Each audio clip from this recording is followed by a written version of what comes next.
നമുക്ക് ഇന്ന് നഷ്ടമായിക്കൊണ്ടിരിക്കുന്ന ഒരു പച്ചക്കറിയാണ് ഞാനിവിടെ അവതരിപ്പിക്കുന്നത്. പാവൽ. പരിപ്പൊക്കെ ശ്രദ്ധിച്ചോ. അതായത് ഇത്രയുമേ ഈ പാവയ്ക്ക വളരുകയുള്ളൂ. ഇത് ചെറിയ പാവയ്ക്കകൾ. അടുത്തത് അതായത് ഷുഗർ പാവയ്ക്ക എന്ന് ഇന്ന് പലരും പറയുന്നു. കുറേ പാവയ്ക്കകൾ വേണം ഒരു കറിക്ക്. അത് കാരണം അധികം ആരും നട്ടുപിടിപ്പിക്കാറില്ല. പക്ഷേ ഇത് കറി വെച്ചാൽ നല്ല സ്വാദാണ്. ഒരിക്കലെങ്കിലും നമ്മൾ ഈ പാവയ്ക്ക കറി വെച്ച് കൂട്ടിയാൽ വീണ്ടും വീണ്ടും നമ്മളിത് നട്ടുപിടിപ്പിക്കുകയും കറി വയ്ക്കുകയും ചെയ്യും. അത്രയ്ക്ക് സ്വാദുള്ള ഒരു പാവയ്ക്കയാണ്.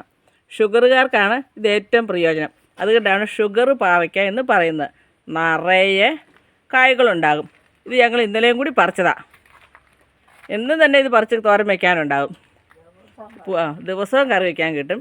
ഇതുണ്ട് പൂവ്, പിന്നെ ചെറിയ പൂക്കൾ. ഇതാണ് പാവയ്ക്കാകാനുള്ള പൂവ്. വിരിഞ്ഞില്ല, വിരിഞ്ഞ് വരുന്നതേ ഉള്ളൂ. ഇത് തലയ്ക്കും കയറിപ്പോകുന്നത്. ഇത് വള്ളി കെട്ടിയാണ് കയറ്റി വിട്ടേക്കുന്നത്. ഇതാണ് ഒരു പാവയ്ക്ക. അമ്മ പാവയ്ക്ക കാണിച്ചു തരുന്നതാണ് ഈ കാണുന്നത്. ഇനി കുറേ അമ്മയാണ് ഇത് സംരക്ഷിക്കുന്നത്. കുറേ പാവയ്ക്കകൾ ഇത് ഇവിടെ നിൽക്കുന്നു. പാവയ്ക്കകളിൽ നിൽക്കുന്നു. ഈ തെങ്ങിൻ്റെ ഓല ചെരിഞ്ഞു വത്തയിലേക്ക് കീഴി അങ്ങ് പോയിക്കോണം. മുകളിലൊക്കെ പാവയ്ക്ക കിടപ്പുണ്ട്.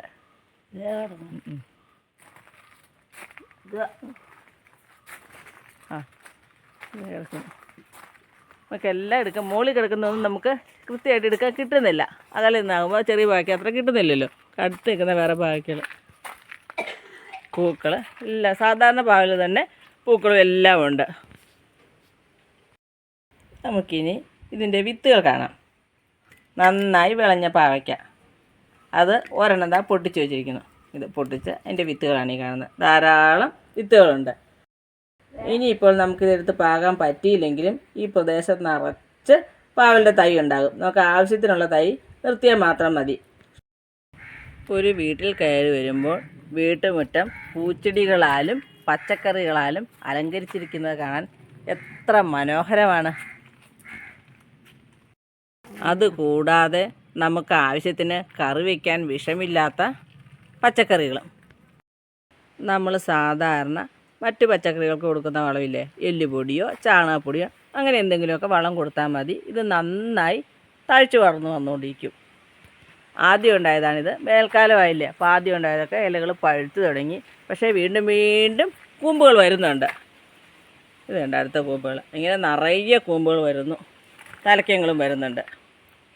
അതായത് ഒരു ചുവട് മതി ഒരു പ്രദേശം മുഴുവൻ പടർന്നുണ്ടാകുന്ന ഒരു പാവലും കൂടിയാണിത്.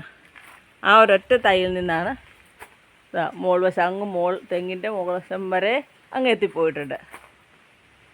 ഇത്രയധികം പാവലിൻ്റെ വള്ളികളുണ്ടായത്, പാവയ്ക്ക ഉണ്ടായത്.